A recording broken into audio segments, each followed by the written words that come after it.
Olá, olá, olá, boa noite. Estamos de volta com as lives com Erlanger. Como sempre, naquele momento em onde eu não tenho a menor ideia se tem alguém aí, se vai entrar alguém aí. Já entrou a Mara Martins, Nova York, direto de Nova York, Denise Calazans. Vou aproveitar então que o pessoal está chegando aí antes da nossa convidada. Eu fui me demandado, vejam só, para que eu voltasse com as lives desse período eleitoral, fazendo o que eu fiz muito tempo como repórter de política, entrevistando políticos, no caso candidatos a políticos. Como vocês devem imaginar, jornalista não pode manifestar apoio nem tendência, a não ser dizer que a gente está sempre do lado da democracia, porque jornalismo é sinônimo de liberdade de expressão, e liberdade de expressão só existe na democracia. Então, nós somos sempre favoráveis aos democratas e à democracia. A Lucélia está entre as candidatas que eu estou escolhendo para entrevistar, dentro do critério que eu vou buscar de diferenças, tendências, para que fiquem bem de acordo, que temos que dar espaço para as diferentes tendências. Desamassar a porta do carro com cola quente, sei lá que diabo é isso. E a Lucélia vai abrir essa série. Já estou marcado sexta-feira com o pastor Henrique, que é PSOL, ela é PSB. Já tem vários candidatos aí para frente. Estou acertando também com candidatos a senador, porque, como eu comentei no meu post, é claro que a gente fica desesperado com a eleição a presidente, fica nervosíssimo com a eleição para governador, mas tem que levar em conta que, por uma distorção da nossa Constituinte de 88, que não foi uma Constituinte exclusiva, foi uma reforma condicional, o Congresso recebeu poderes de reforma para fazer a reforma da Constituinte. Ela é meio estruturada para o parlamentarismo. E chegou na hora H, como se diz, prevaleceu o presidencialismo com o então presidente José de Ribamar Sarney. Então, a gente verifica que desde então os presidentes têm que ter o Congresso. Alguns têm por adesão ideológica, os outros saem comprando, e não é uma característica exclusiva de um ou outro partido. Outra coisa que eu esqueci quando eu saí marcando é que hoje tem a sabatina do Ciro. Tem alguém que é Ciro Gomes aí, que em vez de estar assistindo a sabatina, vai ver a live. Isso é um problema. Eu não queria prejudicar o Ciro, mas estamos aqui concorrendo com ele, como estão vendo alguns eleitores e possíveis eleitores dele. Aliás, não deveria ter falado, vocês vão sair da live para ir para o Jornal Nacional, mas acredito que, pelo que a gente viu ontem no Jornal Nacional, claro que é um espaço importante e democrático, a gente sabe mais ou menos o que vai se falar, e sabe mais ou menos o que vai se perguntar, e sabe mais ou menos o que se vai responder. O que funciona mesmo na boa contenda eleitoral é o debate, né? Sabatina, como eu farei aqui, você pergunta o que quer, o candidato responde o que quer. O que é diferente no caso do candidato proporcional, que é como é o candidato à Câmara, no caso federal, a Câmara Federal e ao Senado. No arquivo presente, qual o personagem que ela faz do Nelson Rodrigues que você mais gosta? Eu gosto de todos. Já vou perguntar isso para ela, porque tem um estudo de audiovisual americano dizendo que a Lucélia é responsável pela expansão do audiovisual brasileiro, né? Ela ficou muito marcada, um papel famoso, né, da Escrava Isaura, mas ela tem um lugar de grande destaque no cinema e na teledramaturgia brasileira. Eu, particularmente, ela tem um quiquito em Gramado com Luz de Fuego, Maria Padilha, outra grande atriz. Só falta a nossa entrevistada. Espero que ela não vou descontar tempo. Aliás, eu queria também falar uma outra coisa para quem está participando, que eu pretendo fazer. Lucélia entrou. Ela não vai solicitar, vamos ver se... Opa, fez tudo direitinho.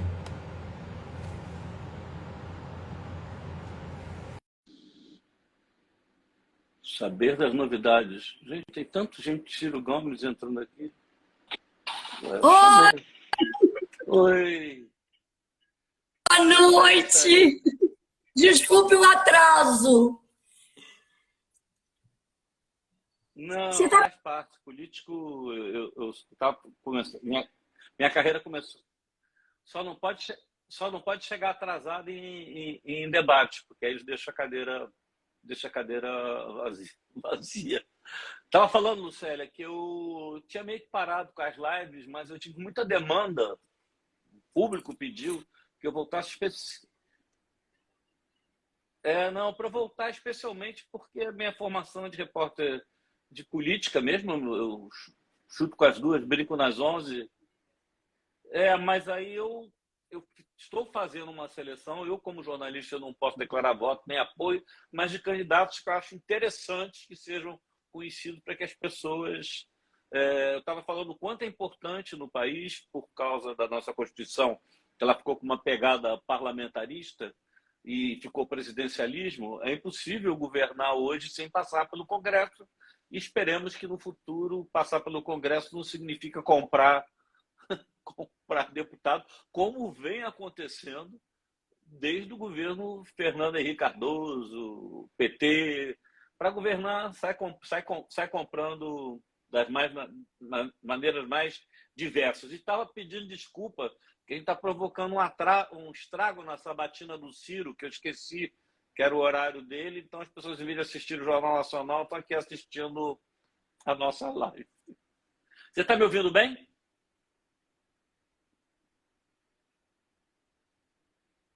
Acho que não.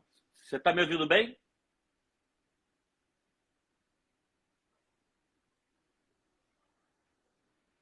Agora, essa semana toda. Mas tem cheio de pessoas apoiando o Ciro, vendo. Não, tá tudo bem. Então vamos começar? Vamos partir? Vamos? Tem certeza que tá com... Então, olha lá. A gente sempre começa. Eu estou te escutando muito bem, só tem que estar com um certo delay da sua resposta, mas a gente vai adiante sem problema nenhum. Lucélia, mesmo quando não é em relação a candidatura, que não é a maioria, eu já fiz 113 entrevistas desde o início da pandemia e vou continuar. É, aqui a gente sempre começa história de família, sua origem familiar, como é que você foi até você chegar primeiramente nas artes. Conta aí o início da sua caminhada.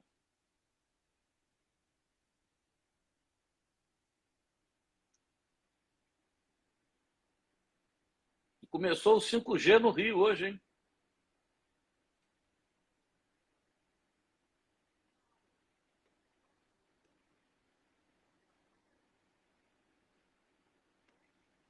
Tô ouvindo.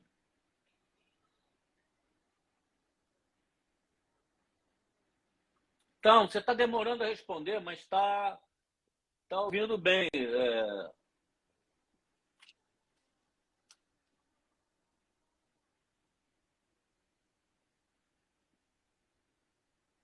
Mas como é que você vai entrar em carreira artística? Teve uma história que você começou com 9 anos?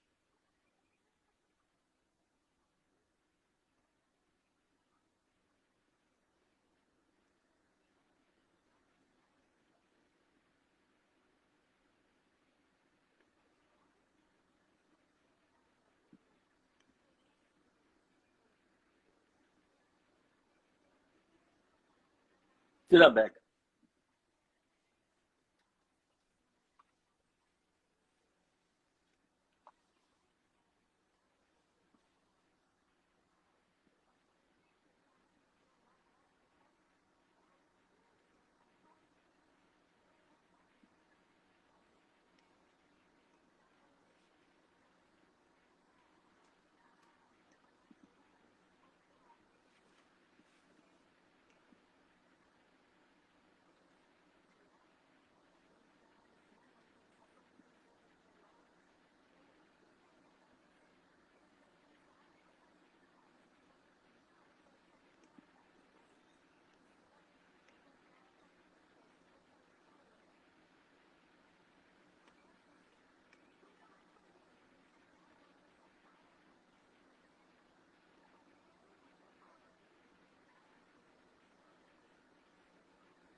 Lucélia, eu estava comentando aqui que você ficou.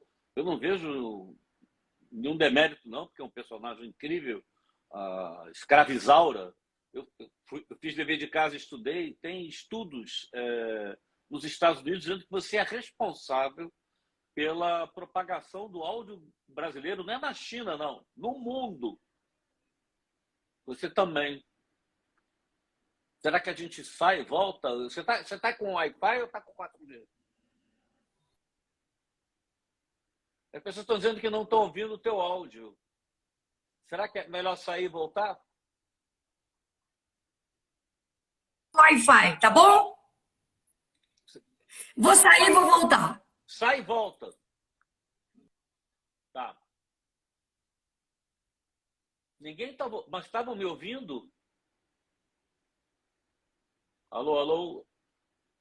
Respeitável público, a mim estavam ouvindo? Não, Henrique Ferreira, a gente vai fazer uma live outro dia. Fala, Azevedo, produtor. Júlia, estavam me ouvindo? Ou só não estava ouvindo a Lucélia? Acho que ninguém está me ouvindo. A Lucélia já saiu. Ouvimos você, mas tem que ouvir a Lucélia. Ela vai voltar. Acho que ela estava com 4G. O ideal é botar em Wi-Fi. Eu falo em 100, cento e tantas lives, a gente paga por um Wi-Fi que não entrega. Querido Henrique Ferreira Garrido, vamos combinar que a gente faz uma live outro dia. Hoje eu não vou solicitar você para entrar, espero que você não fique chateado. Conversa depois com o seu psicanalista, mas hoje é o dia da Lucélia. O Henrique quer entrar de qualquer jeito, vou acabar fazendo. Henrique, você é candidato a alguma coisa ou não?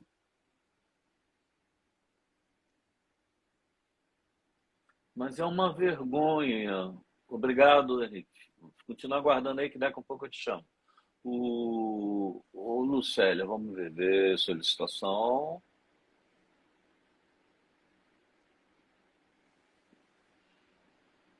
Não tem jeito, tem que ser com Wi-Fi. A experiência já mostrou que o sistema...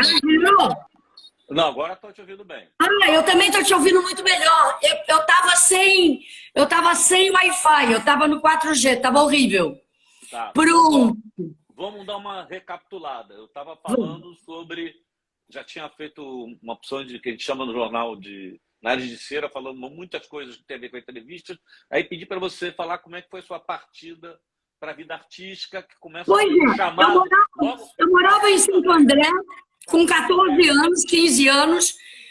Apareceu no jornal um recorte do Jornal da Tarde, convocando atores e atrizes a fazerem testes para uma produção musical infantil chamado Dom Chicote Mulamanca e seu fiel companheiro Zé Chupança, que a Regina Duarte tinha feito no Rio. E eu imediatamente falei, vou lá fazer. Aí eu fui meio que fugida da minha mãe, do meu pai, eu fui ver qual era. A minha cunhada, que era um pouquinho mais velha que eu, foi me acompanhando, fomos para o Teatro Anchieta, fiz o primeiro teste e eles me adoraram. Eu era muito pequena, eu tinha 14 para 15 anos, eu tive que ter autorização do juiz de menores para poder trabalhar no teatro. E ali eu tive meu primeiro contrato. Eu assinei carteira de trabalho, o juizado de menores me liberou. Foi assim, uma coisa assim, o meu ingresso. E eu comecei fazendo um duende, que eu entrava, apagava as luzes, interagia com as crianças. Um duende mesmo, com uma roupinha de abóbora. E brincava, cantava a primeira canção de abertura. E a protagonista, que era o Zé Chupança, era a Débora Duarte, que fazia em São Paulo. Então, portanto, eu fiquei ali, foi onde o Kuzna me conheceu. Foi onde o Kuzna me convidou para ser aluna dele, porque ele achou uma graça o que eu estava fazendo ali. A Débora Duarte assinou àquela altura um contrato com a TV Globo, veio para o Rio fazer novela e eu peguei o papel principal. E aí foi incrível, porque eu ganhei um prêmio de revelação e eu comecei a ficar mais conhecidinha no meio e ali depois eu engrenei uma produção atrás da outra e nunca mais parei de trabalhar. Quer dizer, Assim foi a minha estreia no Teatro Anchieta, lá no Sesc Anchieta, na Rua Doutor Vila Nova. Eu amo aquele teatro, até hoje eu acho aquele um dos teatros mais lindos que existem. E à noite tinha a Capital Federal, direção do Flávio Rangel, e eu assisti umas 20 vezes a Capital Federal. O meu sonho era fazer teatro adulto, sabe? E a gente estava ainda em plena ditadura militar. E ou você era artista, ou você entrava para luta armada, ou você pirava e ia ser hippie, drogado. Era muito doido aquele momento da história do Brasil.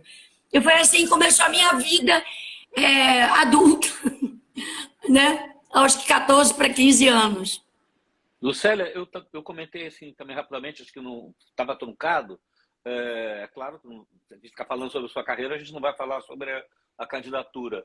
Mas eu vi um estudo muito interessante nos Estados Unidos, atribuindo a você a grande expansão do audiovisual brasileiro. Claro que se fala muito da escrava Isaura, mas você abriu o caminho até para autores dificílimos, dificílimos do ponto de vista conservador, como Nelson Rodrigues. Você tem prêmio, você tem o Gramado, né? Com acho que eu tenho 2 Quiquicos.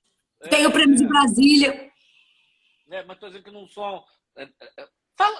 Você tem algum problema com a escrava Isaura? Eu acho ela humana. Não, óbvio que não. Eu não só não tenho problemas, quando acendo uma vela diariamente para a escrava Isaura.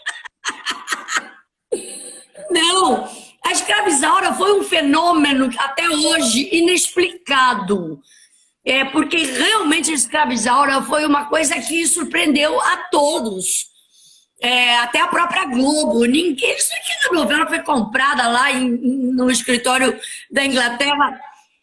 100 países compraram.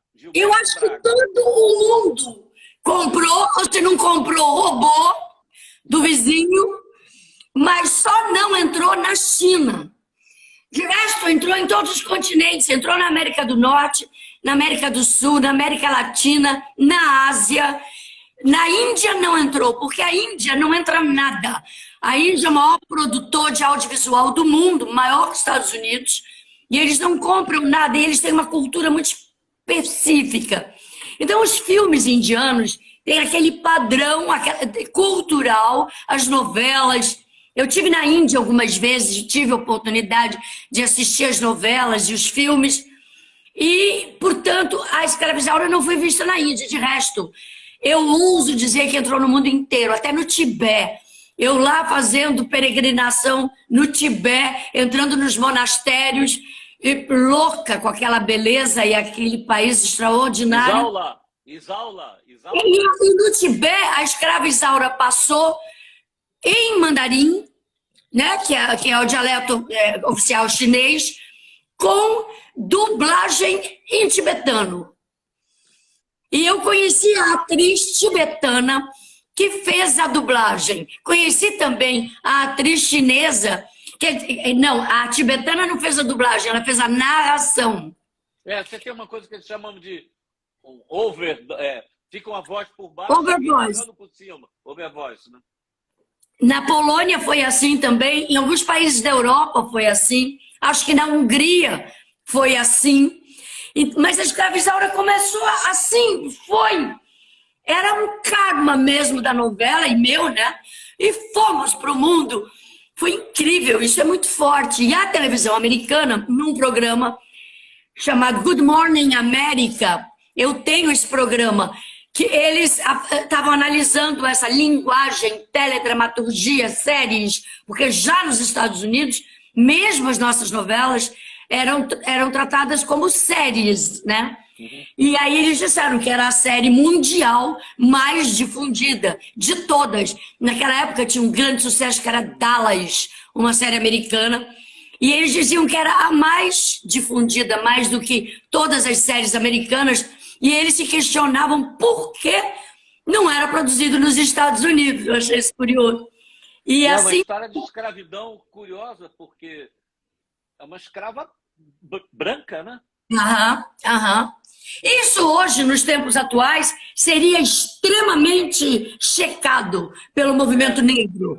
Mas, na verdade, a obra original do Bernardo Guimarães era exatamente a falha trágica da personagem que eu interpretava, era o fato dela ser mesmo escrava. Nasceu na condição de escrava, filha de escrava, mas nasceu com a pele branca. Mas eu pesquisei especificamente na legislação americana, bastava ter um percentual mínimo que fosse de negro para estar na condição de escravo. No Brasil, acho que foi... Mas eu sei que, além de tudo, tem até uma metáfora, né? Muito interessante e válida. Eu acho que esse é um tema muito interessante, especialmente é uma coisa que eu acho muito bacana, que possa agora ser discutido no Brasil, com todo o olhar da emancipação, né? Da libertação dessa, eu diria, uma insurreição do povo negro magnífica que está acontecendo no Brasil, que você já começa a ver através das leis, dos direitos civis, que tem que ser ainda ampliados mais e mais e mais. Isso é uma das minhas plataformas que eu defendo, que não basta você não ser racista, você tem que ser antirracista. E o Brasil tem uma tradição racista que tem que ser revista. E eu acho que eu mesmo, como mulher branca mais progressista, estou ao lado do povo preto e defendendo todos os direitos civis que eles têm. E mais que isso, defendendo uma representação efetiva no parlamento brasileiro, entendeu? O parlamento brasileiro tem que mudar, e eu entro na questão da minha candidatura. Eu acho que daquelas 500 e tal cadeiras do parlamento, do Congresso, tem que haver uma grande maioria de mulheres, eu diria, de mulheres, de negros e de indígenas ou de indigenistas, sertanistas, defensores dos povos originários. Porque só assim, se a gente chegar a metade do parlamento, em termos de representação, de representatividade, é que as coisas poderiam começar a mudar no Brasil de fato. Tem que ter muito mais mulher, mas muito mais mulher. Você entende? Eu acho que metade do ministério tem que ser de mulheres. Eu acho que tem que ter essa equiparação, sabe, de gênero. E eu acho que também de trans, de mulheres trans. Eu acho muito, muito, muito, muito importante que o parlamento represente democraticamente o que é o Brasil hoje. Porque o Brasil mudou muito e o Brasil está mudando a cada dia. Outro dia vi uma aula da professora Marilena Chauí, em que ela falava sobre democracia e sobre como a democracia era dinâmica e como ela funcionava. Que não é que você exige direitos democráticos, você cria demandas democráticas.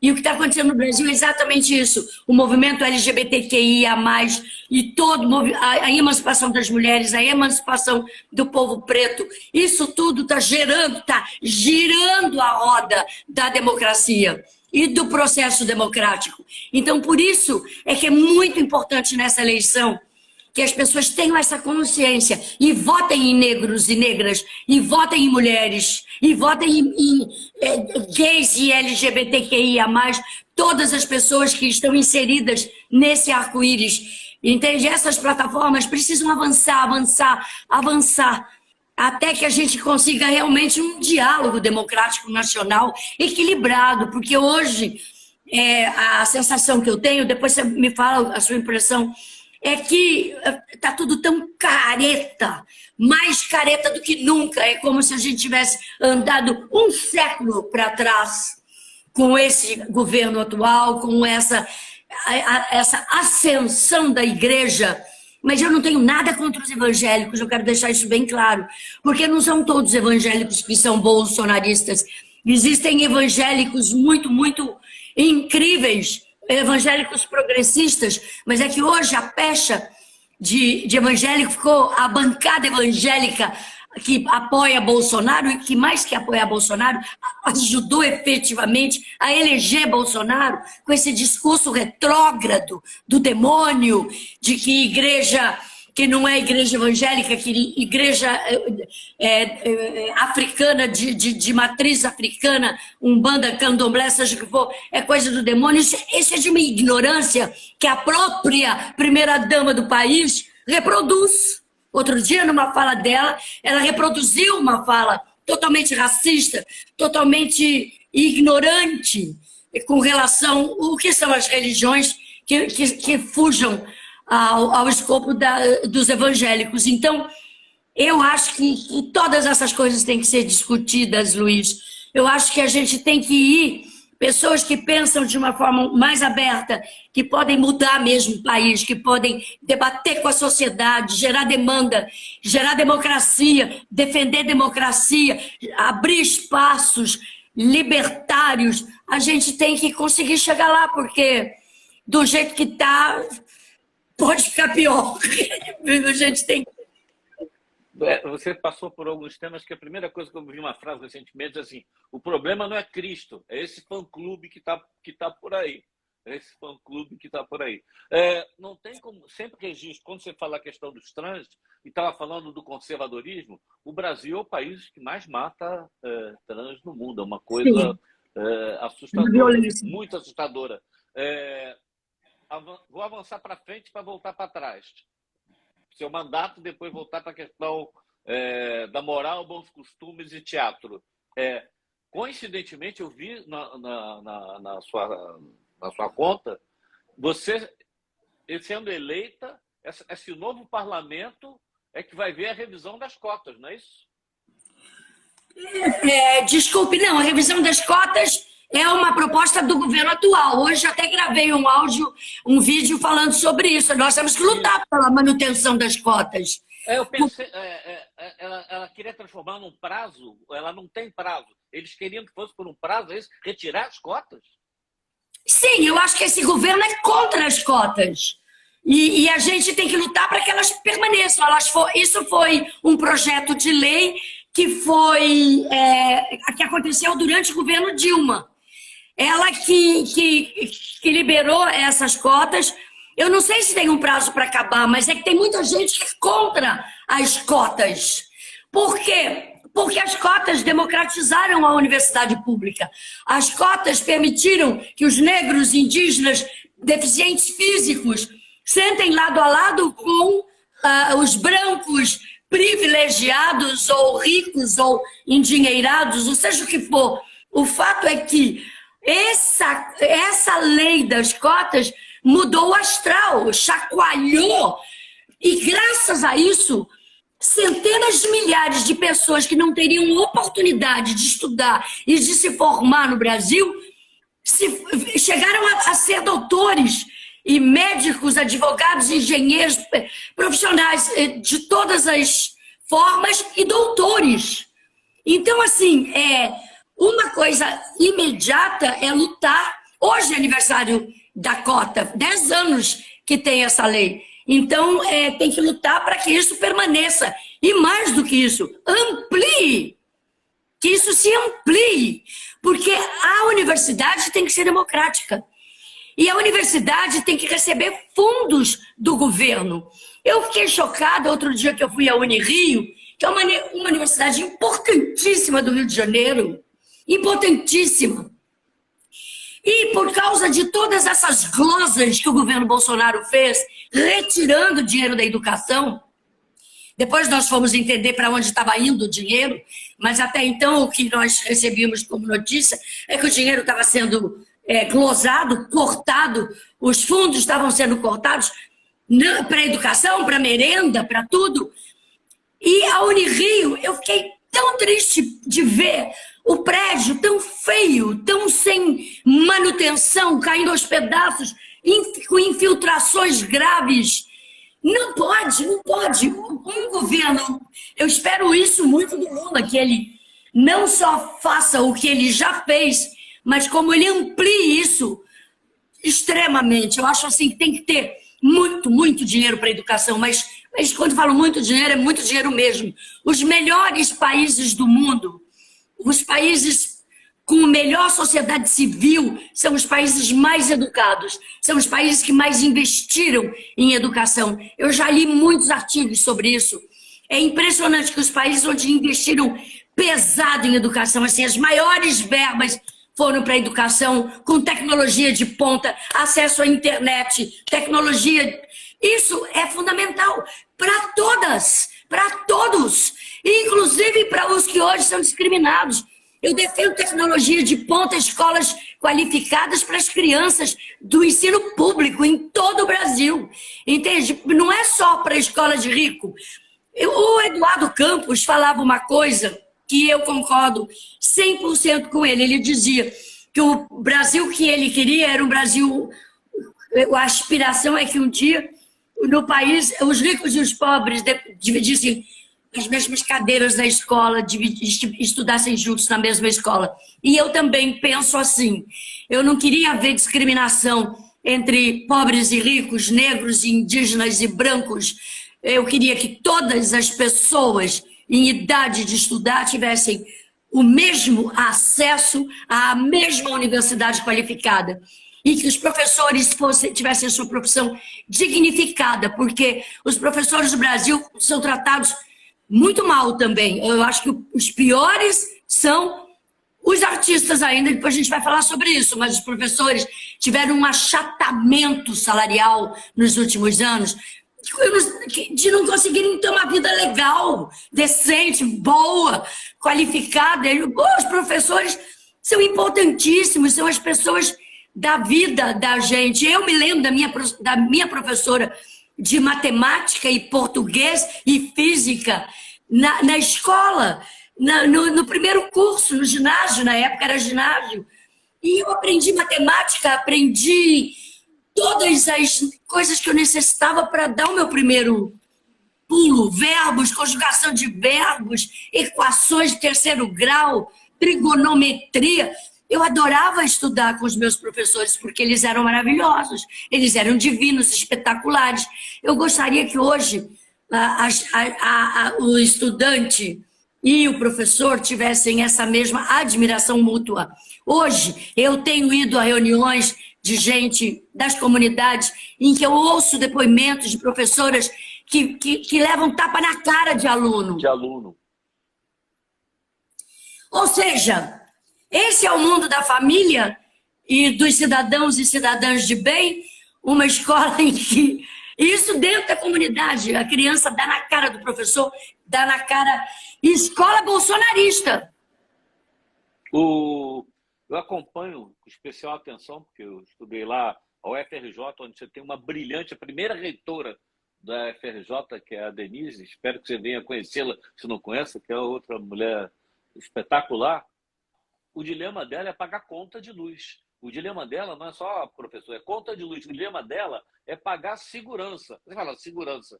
No Fundão, não ter segurança, para quem não conhece o Rio de Janeiro, o Fundão é uma região meio escura, fora... Para as mulheres que estudam lá, especialmente nesse país, é uma coisa perigosíssima. E, ao mesmo tempo, vamos lembrar que, coincidentemente, até década de 60, quando acontece o golpe militar, as melhores escolas eram as públicas. Os melhores hospitais eram os públicos. Os hospitais de referência no Rio de Janeiro era o INCA, que é público, é o Até hoje. Até hoje, apesar dos corpos, o INCA é... Quem impediu que essa mortandade fosse ainda estratosférica foi a saúde pública, sem dúvida, não foram as clínicas particulares. Você estava falando, a gente está falando de moral, ética, conservadorismo. Eu tenho que voltar para isso. Eu estava vendo, pela segunda vez, há umas 2 semanas, a Fernanda Montenegro com o Nelson por ele mesmo, não sei se você já viu, que é aquela coisa espetacular que a filha do Nelson montou uns textos do Nelson como se fosse praticamente biografia. E o Nelson é uma figura... Eu queria ouvir de você que mergulhou e emergiu nesse universo dele. Como é que pode? Acho que é uma coisa mais brasileira, assim. Ele é um libertário na dramaturgia, mas num sentimento de conservadoria. Ele funciona porque essa contradição brasileira. Você está falando do Nelson Rodrigues. Nelson Rodrigues. É que eu entendi você falar Nelson Freire. Não, então falei errado, foi um ato falho. Não, o Nelson Rodrigues. Nelson Claro. Rodrigues, a Fernanda está de novo com o Nelson por ele mesmo, não sei se você já viu, que é uma espécie de uma montagem que a Sônia, filha do Nelson, fez de vários textos dele. É uma coisa impressionante, parece que é ele falando da primeira pessoa, a leitura é da Fernandona, uma progressista, com os textos totalmente conservadores, mas a arte dele é libertária. Você sai enlouquecido da dramaturgia, mas onde você acha, em que dimensão o Nelson trabalha na nossa cabeça? O Nelson é um gênio. A primeira coisa que se deve falar, se você quiser se aproximar da obra de Nelson, é entender que é um gênio. Nós estamos tratando de um gênio. Eu considero Nelson o maior dramaturgo da língua portuguesa brasileira, sem, assim, qualquer favor.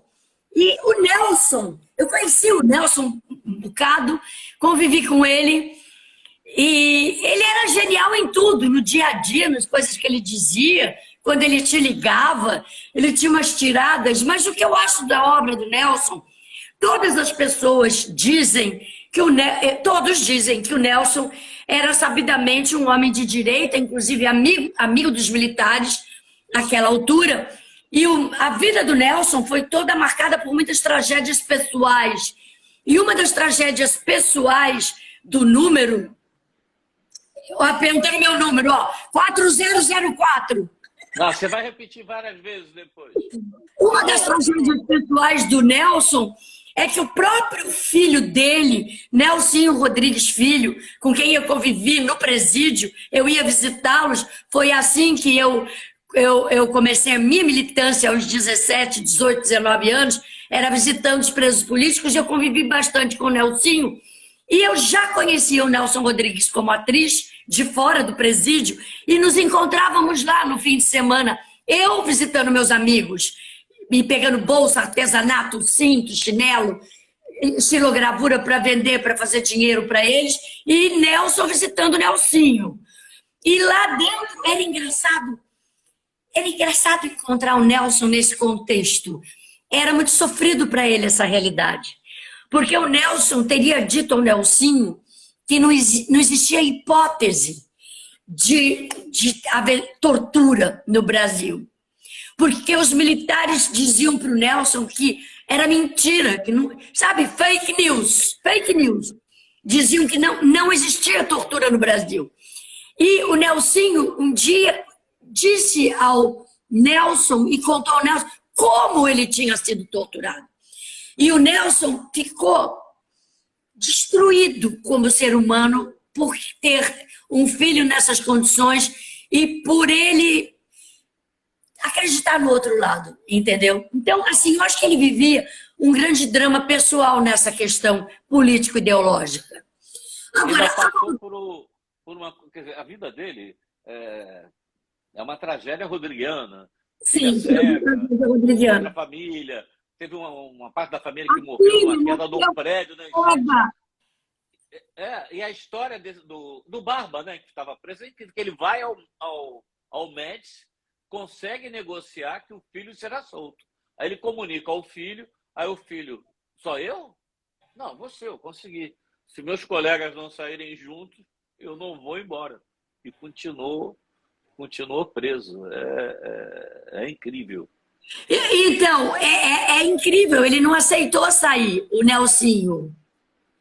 E aí, o que acontece? Eu tenho que dizer uma coisa, o Nelson Rodrigues, escritor, dramaturgo, romancista, cronista, ele era tão genial que não, eu acho que jamais você poderia questionar Nelson Rodrigues nesse aspecto ideológico. Por quê?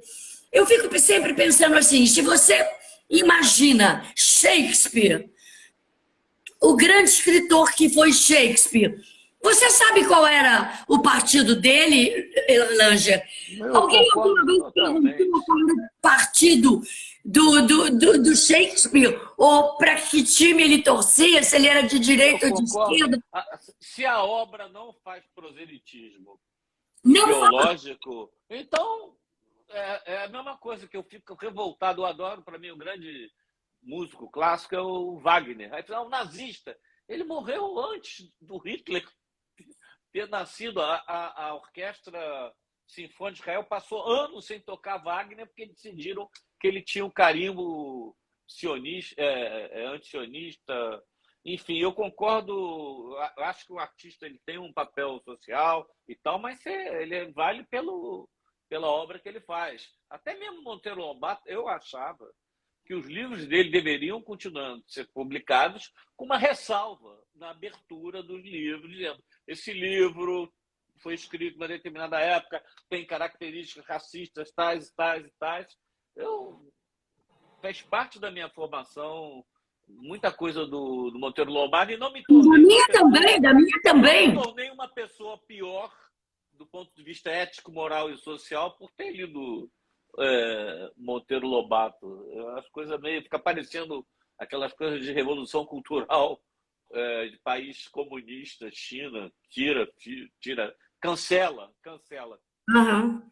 Vida política, como é que dá esse estalo para você? Eu sei que não é fácil, né? Não, não é Você nada sempre fácil. sempre foi uma pessoa política no sentido mais abrangente, mas sair pedindo voto e tal. Como é que deu esse estalo? Olha, eu quero até te falar. Eu vou falar, eu há 40 anos já, há 4 décadas, que eu sou ativista ambiental, socioambiental, lutei junto ao Lula a vida inteira no Partido dos Trabalhadores pelos direitos dos trabalhadores. Eu sempre até tive a minha imagem muito colada ao PT, porque eu sempre tive mesmo ao lado do Lula, desde criança, desde essa época. Sempre, sempre, sempre. Mas eu nunca pretendi, jamais em tempo algum, me candidatar a nada. Eu sempre fui ativista, fui para a floresta, lutei com Chico Mendes, ombreei com ele no Acre, no empate contra as derrubadas das florestas, e continuo até hoje lutando pelos povos extrativistas, ribeirinhos, caiçaras, afrodescendentes, quilombolas, indígenas. Isso é uma coisa que se enraizou em mim.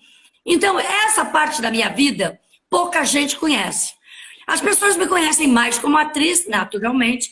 E agora eu estou lançando, na semana que vem, você é já convidadíssimo, no dia 6 de setembro, na outra semana, nós vamos lançar a minha biografia política, onde é contada a minha história desde o início, desde Santo André, passando por Diretas Já, que eu anunciei o Lula na Diretas Já, em 85, né? Quando o PT era o menorzinho partido naquele palanque que tinha Tancredo Neves, Ulisses Guimarães, Brizola, todos os grandes políticos brasileiros, quando o Brasil era MDB, Arena, lutando pelo Estado Democrático de Direito, logo depois da ditadura militar. Há muitos anos que eu estou nessa luta. Depois eu fundei o Partido Verde, aqui em casa, com Gabeira, Sirkis, Mink. Trabalhei na Anistia Internacional pela liberdade dos presos políticos. Conseguimos a anistia irrestrita, onde voltaram para o Brasil, os companheiros estavam exilados, onde foram libertados no Brasil, os companheiros estavam presos. Então, eu tenho uma história de militância, de ativismo. Então, isso agora as pessoas vão conhecer um pouco melhor. É importante dizer isso. Vamos fazer o merchandising direito. Vai ser lançado quando, onde? Vai ser lançado dia 6 de setembro, junto com uma espécie de celebração da minha candidatura, porque eu não fiz lançamento de pré-candidatura, por falta de dinheiro. Aí agora a gente vai fazer uma celebração desse momento, dessa candidatura, com essas plataformas, no intuito de conseguir chegar a Brasília. Então, a gente vai lançar a biografia junto com essa candidatura. Vai ser provavelmente no teatro, ali em Botafogo. A gente está estudando a possibilidade de fechar ali no Solar de Botafogo. Isso está sendo fechado, portanto, eu não vou divulgar efetivamente. E a gente vai lançar o livro, vai lançar a candidatura, quer dizer, vai celebrar a candidatura. E com isso, as pessoas vão conhecer um pouco mais essa minha história de militância e ativismo, porque tem muito artista no meio político, né? Muita gente. E muita gente vai, sei lá por que razão. Eu não, eu vou porque eu tenho um comprometimento com a história do Brasil, sempre tive, com a história progressista do Brasil. Então eu não estou caindo de paraquedas. É bom que as pessoas saibam disso, porque isso é pouco conhecido. Então eu quero difundir essa ideia de que eu tenho uma história a ser contada. A peça que eu faço hoje, que eu agora dou uma parada por conta da campanha, da eleição, depois eu retorno. E nós estávamos no Sesc, em São Paulo, chama-se Vozes da Floresta, Chico Mendes Vive, onde eu trouxe a voz do Chico para o palco de uma gravação que eu fiz com ele no ano em que ele foi assassinado. Uma gravação em que ele conta toda a história do movimento seringueiro, da resistência no Acre, a importância que isso teve para a fundação das reservas extrativistas, que hoje conseguem preservar ainda uma grande massa de florestas, 25 milhões de hectares na Amazônia, 37 milhões de hectares de florestas preservadas nesse conceito, que poderiam estar todos destruídos se não fosse o Chico Mendes, está me entendendo? E aí, quando eu ouço ontem a entrevista do Bolsonaro dizendo que quer mesmo fazer isso, que ele acha que o Brasil tem floresta demais, tem que acabar com isso, porque ele quer botar o agronegócio, comparando o Brasil aos países da Europa, dizendo que, afirmando, vocês viram ontem um debate, que ele tem que é isso, manter a floresta em pé, que é isso, como se fosse uma coisa absurda. E a gente tem que ouvir esse absurdo. Então eu vou gritar muito. Se eu chegar em Brasília, eu vou gritar muito, porque não passarão destruidores, gente que mata indígena, que invade terra indígena, garimpeiro, não passarão. Então eu tenho que ir. Tem que ter gente como eu defendendo os que estão sendo mais atacados nesse momento. Entende? Eu sempre defendi, mas nunca a Amazônia foi tão atacada quanto agora. É triste de ver, é horrível de pensar, é de chorar. É de chorar o que está acontecendo, os assassinatos diários. Esse assassinato do Bruno Pereira e do Don Phillips só foi à luz da mídia porque Don Phillips era um cidadão inglês. Fosse ele apenas o Bruno, que já tinha perdido um companheiro da mesma FUNAI, nas mesmas funções, 3 meses antes do assassinato, não fosse o Dom, o próprio assassinato do Bruno não teria sido revelado ao Brasil. Isso é dramático, é trágico, a gente não pode mais dormir com isso. Ninguém mais pode aceitar isso. A população brasileira precisa ser informada democraticamente sobre o que acontece no Brasil, sobre a violência que acontece no campo, na floresta, sobre os assassinatos de indígenas, ambientalistas, socioambientalistas, caiçaras, ribeirinhos, lideranças do campo. São assassinatos todos os dias, todos os dias. Tem que parar, tem que acabar com isso. E o Bolsonaro é responsável por isso, porque ele armou ainda mais a população. Nunca se vendeu tanta arma no Brasil quanto nesses anos de Bolsonaro. Eu não estou inventando uma realidade, são fatos facilmente constatáveis. Tu está me entendendo, Elas? Então, é muito trabalho que há que fazer no Brasil. Eu sendo eleita ou não sendo eleita, vou continuar na luta que sempre me orientou. Como cidadã, como artista, inclusive. Eu sou aquela artista que assumi um compromisso cívico, social ou cívico, de militância, de ativismo. Eu não acho que os artistas sejam obrigados a isso, se bem que eu acho que os artistas têm que ter a consciência de que eles são referências, sempre referências para a sociedade em que eles vivem. Nós somos referências. Então, eu acho que se você tem voz, você tem que doar a sua voz generosamente a quem é mais oprimido que você, a quem tem menos voz que você. Eu sempre acreditei nisso. Isso me custou um preço, inclusive, profissionalmente. Mas eu nunca consegui, Erlanger, não falar. Porque não era da minha natureza, percebe?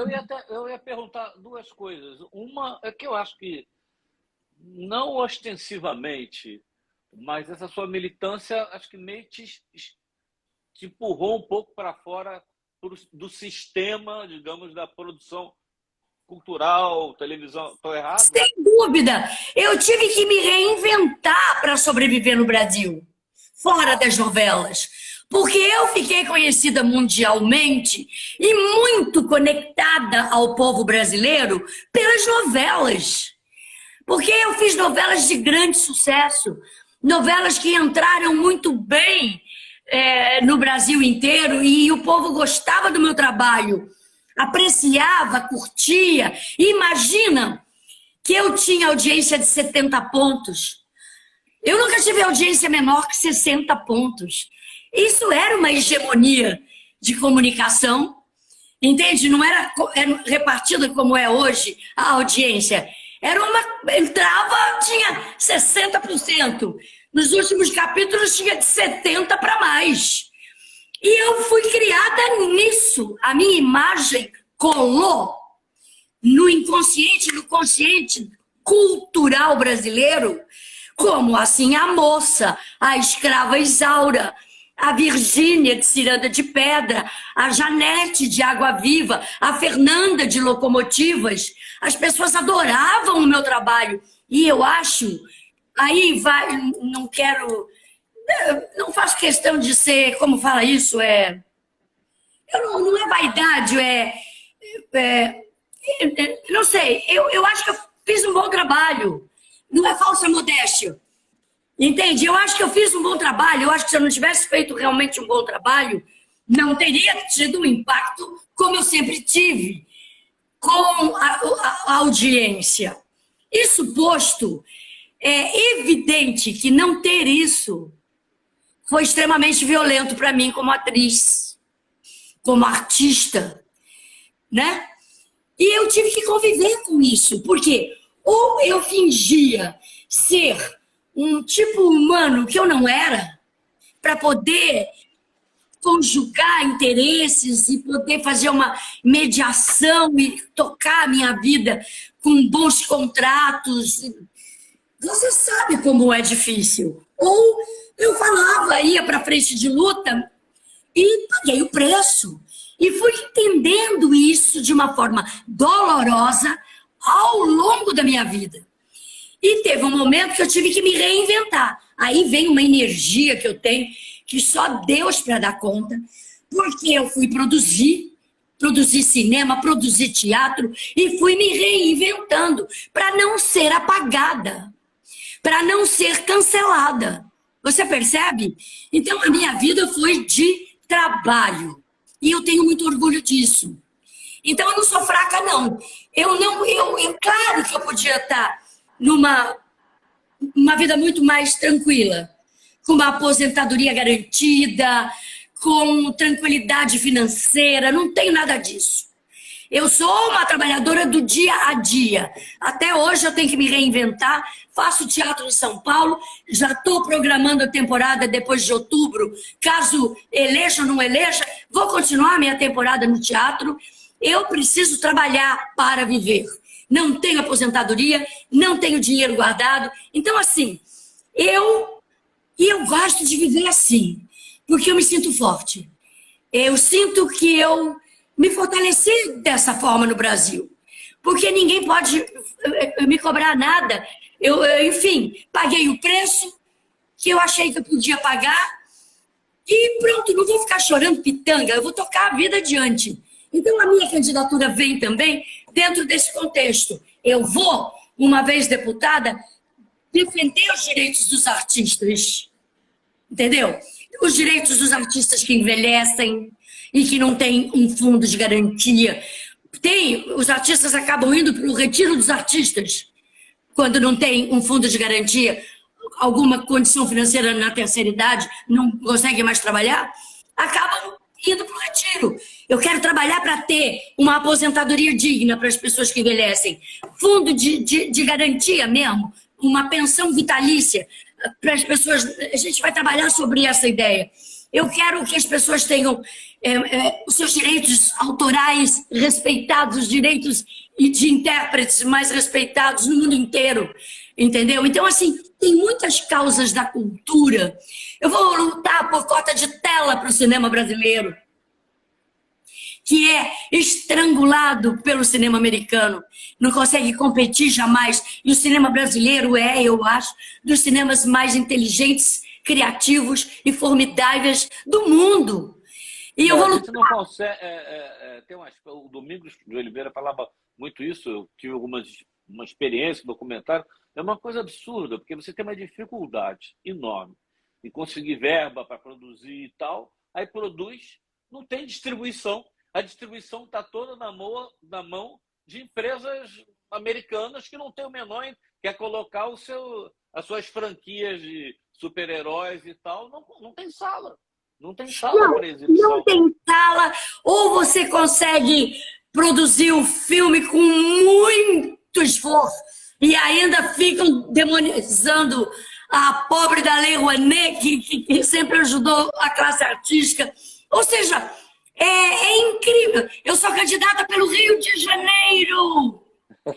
Você sabe, não tem um país no mundo que não tenha política de apoio cultural ao audiovisual. Essa invasão coreana, até com alguns produtos, algumas produções de muita qualidade, só existe porque tem apoio de governo. Sabe? Acho que foi meia dúzia de artistas que se uniu. Aliás, você acabou de dar o exemplo da Índia também. As pessoas, além de tudo, tirando o aspecto conservador, fascista, retrógrado e tal, há uma recomendação da ONU, pela Unesco, que tem mais de 30 anos, dizendo que o caminho natural do Brasil é a economia criativa. E dentro da economia criativa, a mais forte que tem é o audiovisual. É um negócio... Mas sabe, Erlanger, o audiovisual, claro, tem um sistema de produção industrial. E realmente, se houver investimento no cinema brasileiro, se nos garantirem a nossa cota de tela, se houver respeito pela indústria cinematográfica brasileira, respeito, eu digo, política pública adequada, investimento, tem que ter. Isso acontecendo, a gente vai ter um cinema muito poderoso. Percebe? Mas não só o cinema gera economia na cultura, como tudo. O samba, é o funk, é a periferia, o samba do carnaval. O samba no Rio de Janeiro é importantíssimo. Minhas entrevistas eu sempre acabo falando demais.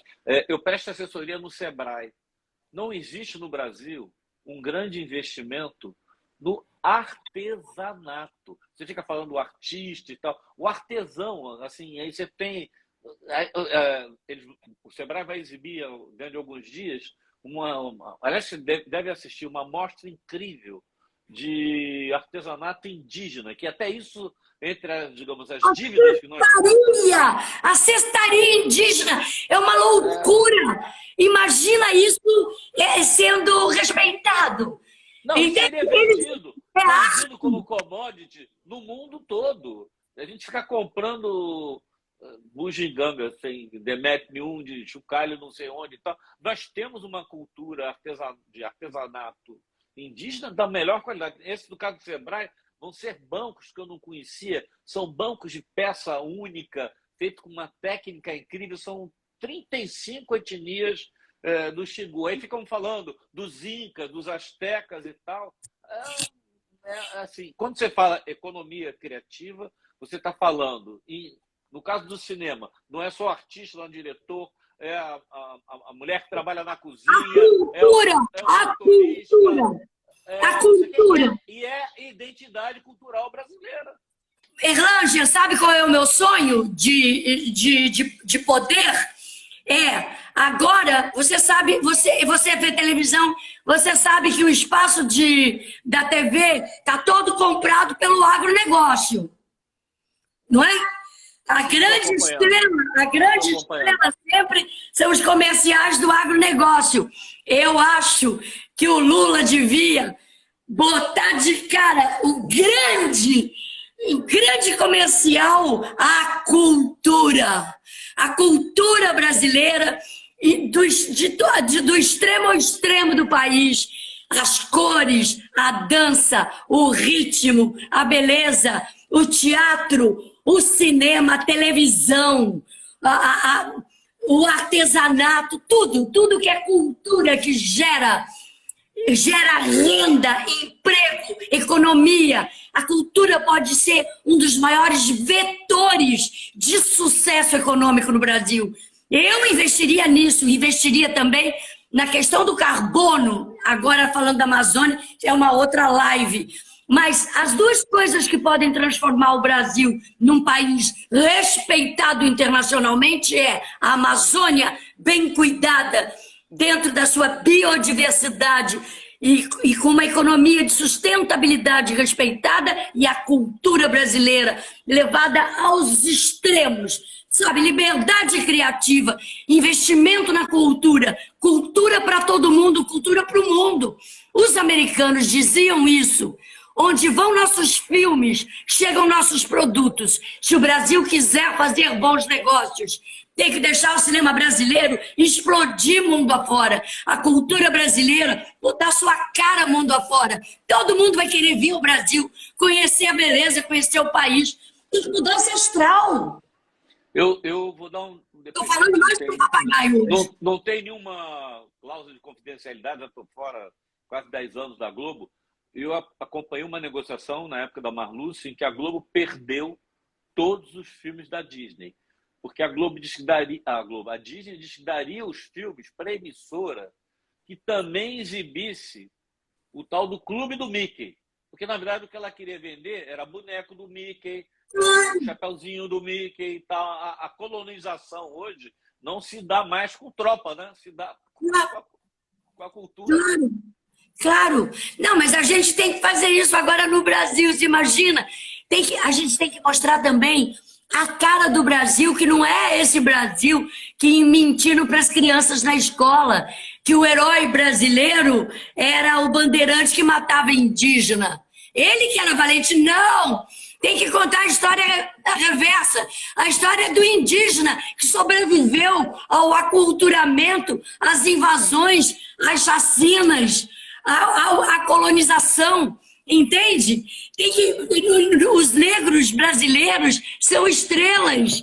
Você tem que contar a história de Zumbi dos Palmares, de todos os heróis africanos que são da história brasileira e não são contados assim no Brasil. Entendeu? A gente tem que realmente reescrever a história do Brasil. E as histórias que tem que sair do Brasil tem que levar essa cor. Entendeu? Agora que os negros estão conseguindo recuperar o samba, que até uns 4 carnavais atrás, o lugar onde colocava o negro de escola de samba é empurrando carro alegórico, né? Era uma festa que estava ficando uma festa branca. Lucélia, você já falou assim, o que está na sua cabeça sobre cultura, cota, ambiente. Feminismo, qual é a sua preocupação? Mulher! Imagina, tudo para as mulheres. Eu acho de verdade que se as mulheres tomarem o poder, quer dizer, não é chegar lá e ter só mulher, não tem homem nenhum, não. Não se trata disso. Mas tem que ter equiparidade, tem que ser metade. No parlamento, nos ministérios. Por quê? A energia feminina pode mover o mundo de uma outra forma, sob um outro olhar. Todo mundo é constituído o mundo atual é um mundo patriarcal, supremacista branco. Nós temos que acabar com isso. Não pode ser patriarcal, você entende? Tem que ter as mulheres no poder, as mulheres gestoras, as mulheres no comando. Eu tenho certeza que muda completamente a história dos países e do mundo. Eu acho que nós não chegaríamos a esse nível de destruição que nós atingimos hoje, onde a questão climática é uma ameaça verdadeira à espécie humana, se tivesse mais equilíbrio entre homens e mulheres no comando. Então, eu luto por isso. Assim, acho que as mulheres têm que ter o direito a ocupar todos os espaços políticos, ideológicos, profissionais, percebe? Eu acho que as mulheres precisam desse empoderamento. E eu acho que essa eleição de outubro agora vai expressar muito isso nas urnas. Eu espero que seja assim. Porque é necessário, é realmente necessário para o bem de todos e de todas, entende? As mulheres são mais generosas, são menos preconceituosas, aguentam mais o tranco, sabe? Eu acho que a gente tem que ir avançando nesse entendimento da necessidade da gente empoderar as mulheres. Então, eu acho que é assim para as mulheres tudo. Eu deixei a última pergunta, depois são, na verdade, dois statements que eu estou esperando de você. Lucélia candidata. Primeiro, assim, não, Partido Verde. Não é o Partido Verde.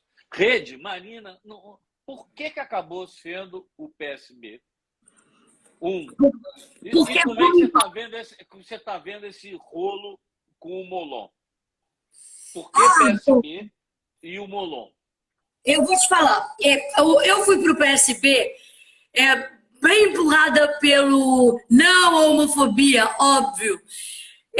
Eu fui muito empurrada pelo fato de que eu tenho lá meu companheiro Carlos Mink, com quem eu fundei o Partido Verde, com quem eu tenho grande intimidade de militância, inclusive, há muitos anos, há 30 anos. E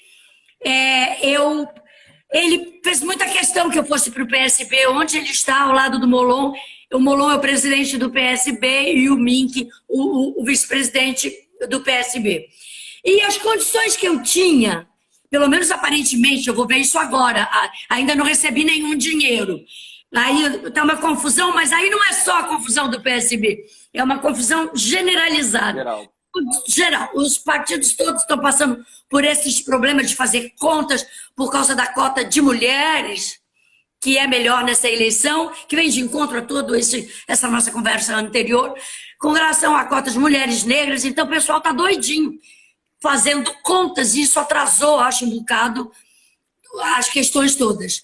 Então, assim, sabe, uma série de coisas que são importantes para a gente conseguir se eleger. Tempo de televisão. Então, eu espero que isso também se cumpra, porque essa altura, olha, Erlange, é uma loucura tão grande que essa altura a gente já não sabe mais de nada. Mas eu fui atraída por essas duas questões, basicamente.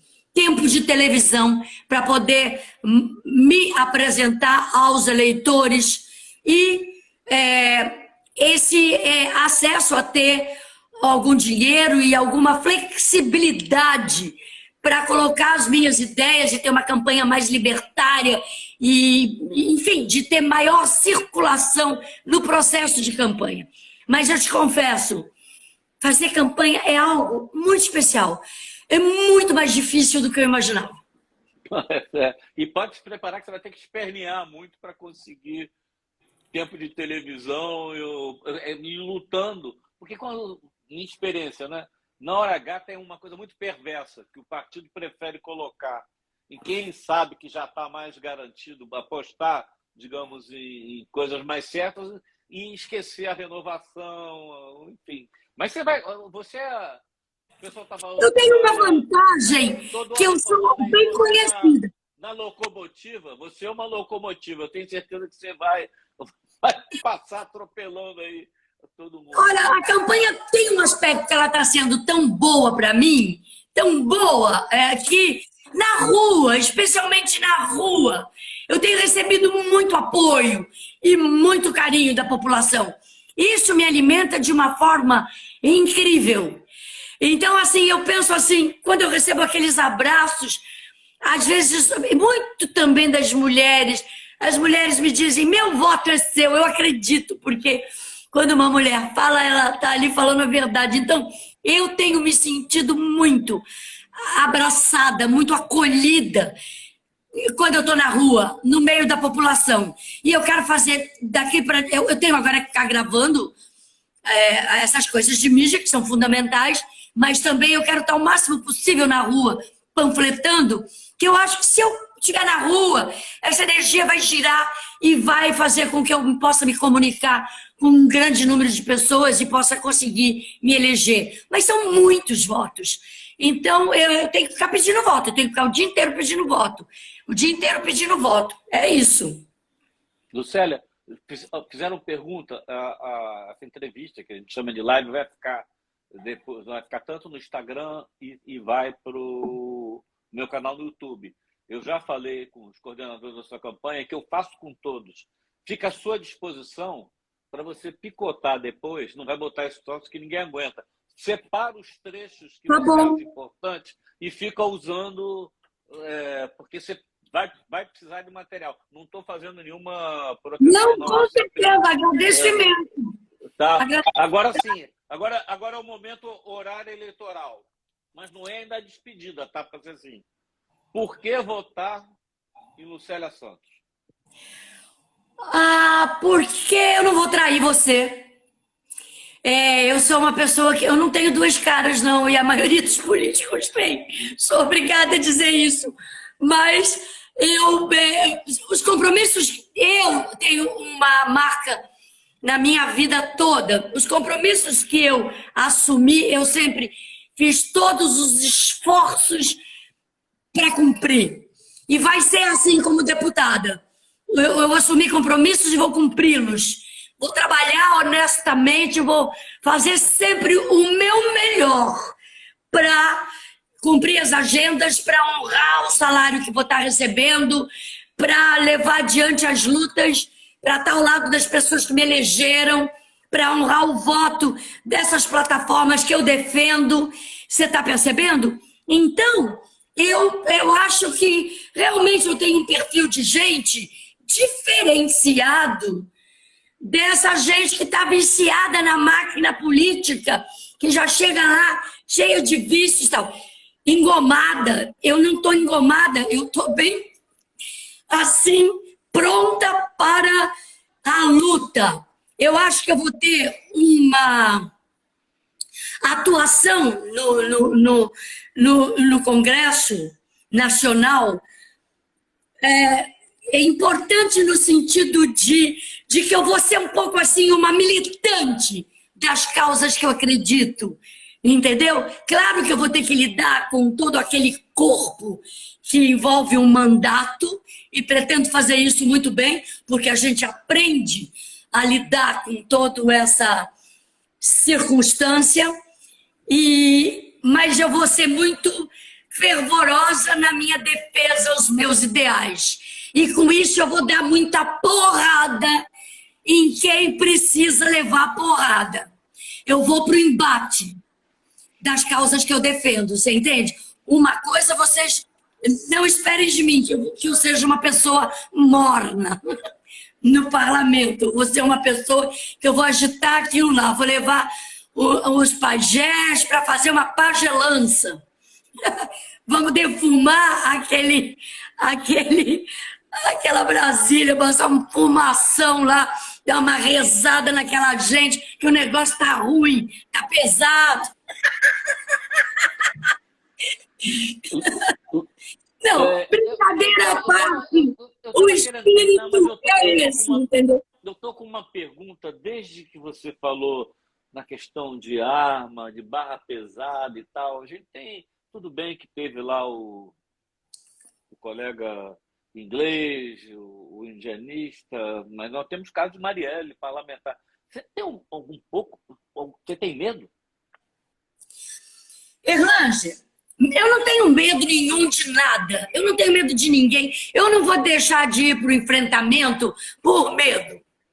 Eu sempre fui assim. Eu não tenho medo. Mas, evidentemente, que eu vou ter que ter cautela. Aliás, é um dos vídeos que eu vou gravar agora, que o Pedro escreveu, é sobre essa perseguição que as mulheres sofrem na política. As mulheres sofrem muito em vários níveis. As mulheres são as que alimentam, as mulheres, sobretudo de classes sociais mais baixas, sobretudo as mulheres pretas, são as mulheres que lutam no emprego diário para levar o pão para casa, enfrentando a carestia, para alimentar o filho, para dar escolaridade à criança. Muitas mulheres que criam seus filhos e filhas sozinhas. As mulheres são muito guerreiras, são muito valentes. As mulheres sofrem muito à frente da sociedade. Agora, as mulheres na política têm sido muito violentadas. Mataram a Marielle Franco porque ela era uma mulher muito guerreira. Eles abusaram sexualmente da Isa em São Paulo, na plenária da Câmara em São Paulo. Você se lembra? Isa Pena. Ela foi abusada. Ela nunca assumiu isso publicamente nesse aspecto, mas eu acho que a Manuela Dávila, ela não está concorrendo esse ano. Ela é mais atacada do que Lula, do que Bolsonaro. Ela sofre um massacre. Até pessoal. A Manuela é atacada até na sua vida pessoal. As pessoas são grosseiras, não sabem nem dividir, nem separar as coisas. As pessoas não têm o direito de atacar a Manuela Dávila ou quem quer que seja pelas ideias que ela tem ou pelo fato dela ser uma deputada importante e defender bandeiras, como eu pretendo defender. As pessoas não têm o direito de atacar pessoas como Manuela, eu ou quem quer que seja no plano pessoal. Não podem envolver a família da Manuela ou ataques à família, percebe? Isso a filha dela. A filha dela? Isso é um terror. Eu não quero passar por isso. Evidentemente que eu não quero. A Márcia Tiburi está exilada do Brasil. De tanta violência, a Márcia de fake news, da Manuela de fake news, que elas sofreram. Então, Erlanger, eu acho que eu vou ter que ter cautela. Sabe? Muita cautela. Mas que isso não me tire a coragem. Eu sofro muitos ataquezinhos idiotas de um nível vagabundo de bolsonaristas nas minhas redes sociais, nos posts que eu venho fazendo. Eles entram. Eu sofri ataques medonhos. E aí eu fui atingida lá atrás, quando o Lula estava preso. Logo que o Lula foi preso na Polícia Federal em Curitiba, eu fui uma semana depois para o acampamento do MST, da CUT, o acampamento Lula Livre. Eu fui lá dizer, bom dia, presidente Lula. Rapaz, isso foi quase o fim da linha escorraçada do Brasil. O nível de xingamentos que eu recebi, eu e o Fábio Assunção. Fomos os mais atacados. Botavam fotos minhas, lindas, na Escrava Isaura, em novelas, mocinhas das novelas, e depois botavam uma foto minha atual, mas só que danificando a minha cara de uma forma grosseira. Sabe? Que fazem com a Manuela, que fizeram com a Márcia Tiburi. E falando xingamentos muito agressivos que eu não tenho coragem de publicar aqui, falar para você, porque era de nível nazista de Hitler. Então, eu levei um impacto naquele momento e fiquei muito mal por um mês. Por um mês eu fiquei muito mal. Depois eu percebi, eu comecei a entrar para ver que tinha muito robô no ataque. E tinha uns que eram mesmo bolsonaristas convictos. Mas a maioria, a grande maioria, eram robôs Não tinham nem perfil, era um perfil recém-criado, com 4 fotos, nenhum post, 2 amigos. Era flagrantemente um robô. Então eu falei, eu tenho que lidar com isso, porque se eu continuar me expondo, eu vou continuar sendo atacada, óbvio. Então agora, como candidata, eles podem me atacar, e o ataque que eles estão fazendo agora são burros. Agora eu não me sinto nem um pouco atingida. Sabe? É que eles atacam as versões sobre comunismo de uma forma ignorante, eles não sabem o que é comunismo. Eu não sou comunista, nunca fui comunista. Entende? Eles colocam tudo dentro do mesmo saco. Eles não têm ideia de quem foi Marx. São pessoas que nunca leram, são pessoas muito ignorantes. Ou são pessoas que repetem a cartilha do WhatsApp, que recebem ali, que o WhatsApp foi o que elegeu o Bolsonaro. Foram os fake news. São pessoas despreparadas para um diálogo, para um debate num nível razoável. Se você visse, você viu a entrevista do Bolsonaro ontem à Globo. Uhum. É isso elevado a um nível de pessoas que não foram preparadas para uma sabatina. Bolsonaro ontem não respondeu a nenhuma pergunta. E ele se saiu muito bem, porque ele estava preparado para enrolar. Entendeu? Então ele podia ter ido muito pior. Mas ele não caiu em nenhuma armadilha, mas ele mentiu. Se não havia corrupção no governo, não respondeu a questão da fraude e da corrupção no MEC, que vinha com os pastores da Igreja Universal, não respondeu sobre as vacinas, sobre a Coronavac, sobre o retardo das vacinas e dos cuidados à população, não respondeu sobre corrupção da família, não respondeu sobre corrupção em todo o esquema, não respondeu sobre a interferência dele na Polícia Federal. Ele não respondeu nada do que ele foi perguntado. E sabe a pessoa que é treinada para sair escorregando e tal? Então, esses bolsonaristas são assim, eles não estão preparados para falar e discutir a verdade. Sabe, você afirmar que o governo Bolsonaro é um sucesso na economia, como ele falou, é risível. Também não foi perguntado, eu acho, talvez, o que ele acha de 33 milhões de pessoas estarem passando fome todos os dias. Eu senti falta da fome, de falar sobre fome. Pois é, mas ele foi muito safo. Ele foi se esquivando, não respondeu a nada. Então você imagina, os que o seguem não deverão ser diferentes dele. Eles são piorados, porque não tem nem uma equipe para brifá-los. E essas pessoas recebem lá uma coisa que vai enfiando na cabeça, tipo uma lavagem cerebral de fato, e quando vão argumentar, dizem assim, é mentira, já falaram isso para mim, tudo isso aí que vocês falam sobre a Amazônia é mentira. Dizem que o que nós falamos sobre as verdades que ocorrem na Amazônia e com os povos lá, é fake news. Então, ficou dizendo que nós estamos falando fake news, entende?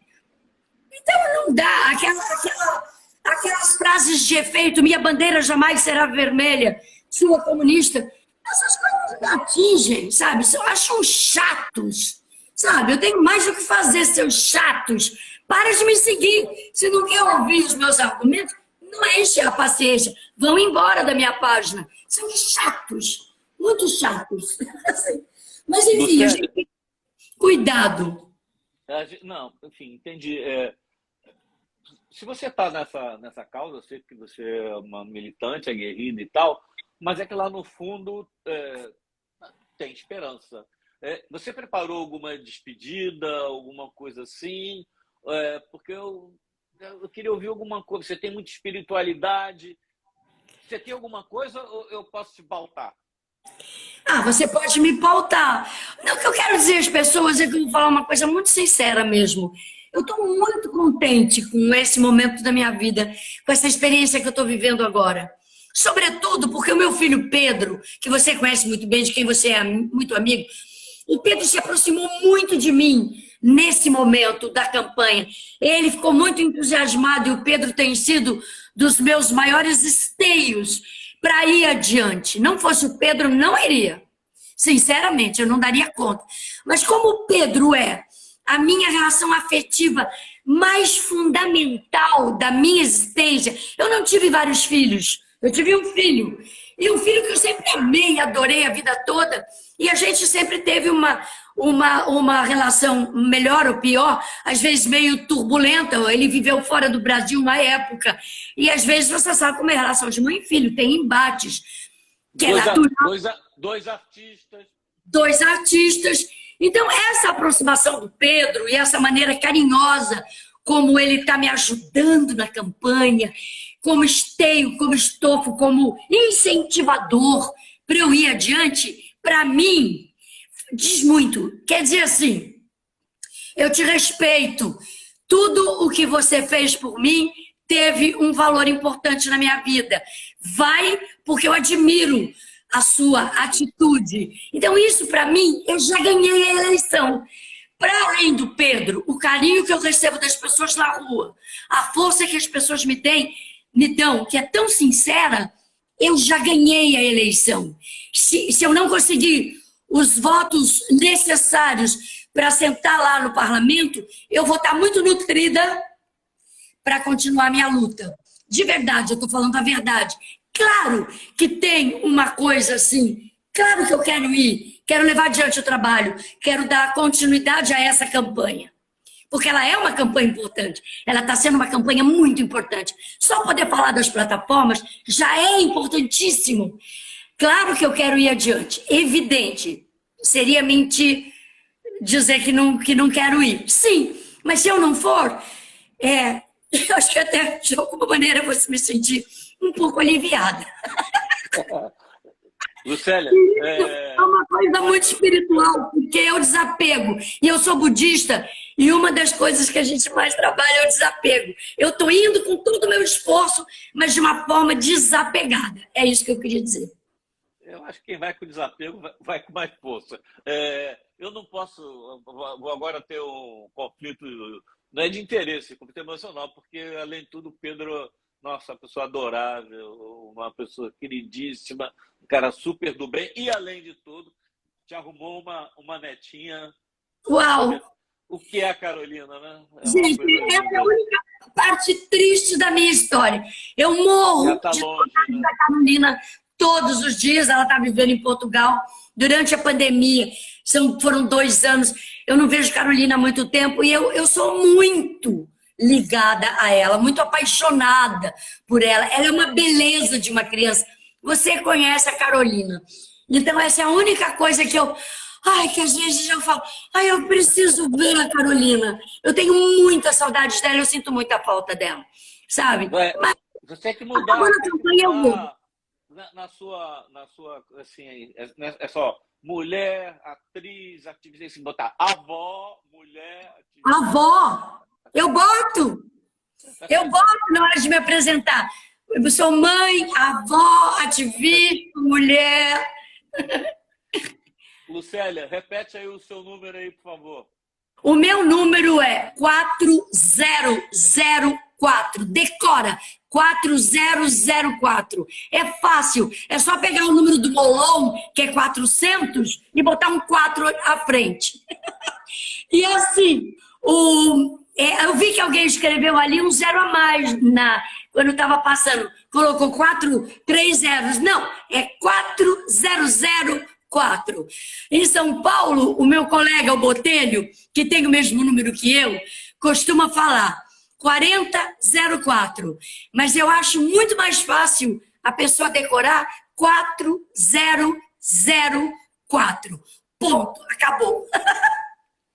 Boa sorte e vamos ver se a gente se encontra aí nesse lançamento aí da campanha e do livro, que eu fiquei muito curioso. Tá bom? Sim, eu vou te convidar para todas as coisas que tiverem assim, públicas, eu vou te chamar e vou ficar muito honrada com a tua presença. Obrigada pela oportunidade, Erlângea. Budista. Boa noite. Um beijo para todos, para você também. Tchau. Beijo a todos.